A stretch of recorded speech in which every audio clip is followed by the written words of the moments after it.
Eto na po, narito naman ang ating maagang local showbiz chika tungkol yan sa mga dating naugnay kay Pangulong Noynoy Aquino na sina Shalani Soledad at Liz Uy. Mukhang magkakampi na silang dalawa ngayon para sa isang project ng isang fashion magazine. Si Councilor Shalani kasi ang napiling cover ng Girl ng Preview magazine, habang si Liz Uy naman ang kanyang stylist. O, di ba? At sa behind-the-scenes video, makikitang tinutulungan pa ni Liz si Shalani to pose for the camera. Very thankful naman si Shalani sa support na natanggap niya mula sa buong team ng photoshoot. Dating girlfriend ng Pangulo si Shalani, habang napabalitang nakadate naman ng Pangulo si Liz.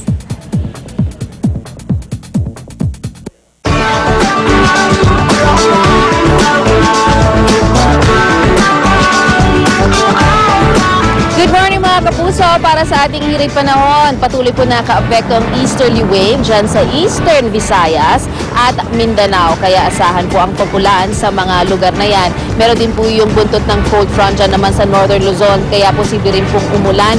Kaya mag-ingat po ang ating mga kababayan. Dito naman sa Metro Manila, maging sa iba pang bahagi ng bansa, magiging mainit pero hindi naman daw masyadong mainit ayon sa Pag-asa. Kaya tamang-tama ang ating mga royal hats.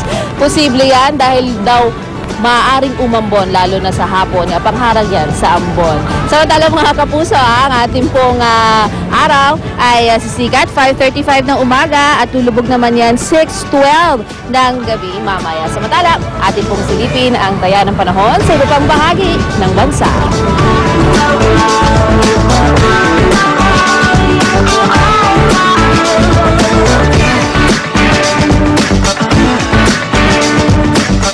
Okay, yan po sila Laro live sa Westminster Abbey, no?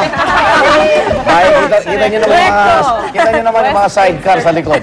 Okay, syempre mga igan, para sa pinakuli update tungkol sa pinakaabangan nating royal wedding ni na Prince William at Kate Middleton, tumutok lang dito sa Unang Hirit, ang Royal Morning Program.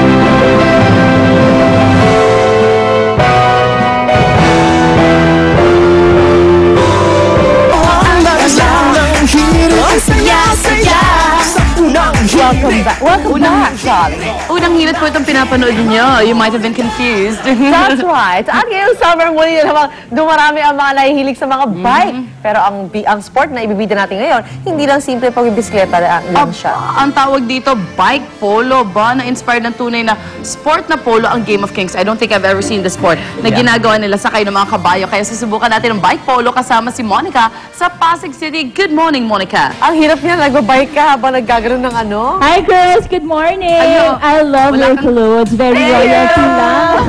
Shura, I love it. Pero kahit na hindi ako nakaganyan, feeling royalty pa rin ako ngayon kasi ay papakita po natin ngayon na laro ay actually nakahango nga sa paboritong sport.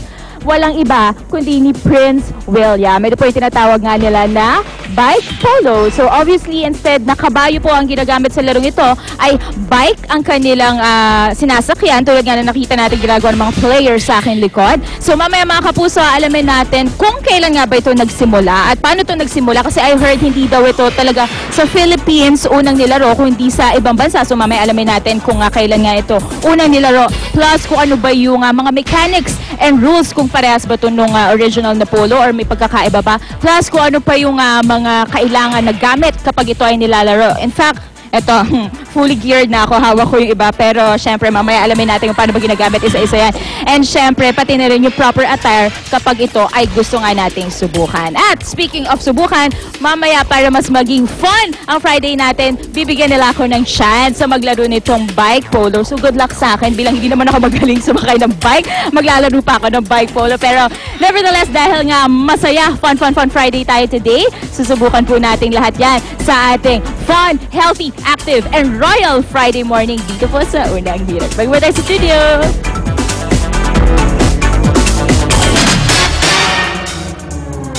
Gusto ko makita si Monica magganyan. Gumagano. Mahirap yun na-feature ko na rin yung dati. Parang kailangan mo i-break yung bike mo ng tama, di ba? Tsaka gaganon ka. Oo, gaganon ka pa. Paano kung nadapa ka or bumaba yung paa mo, di ba? Illegal kaya. Wala na. Wala na.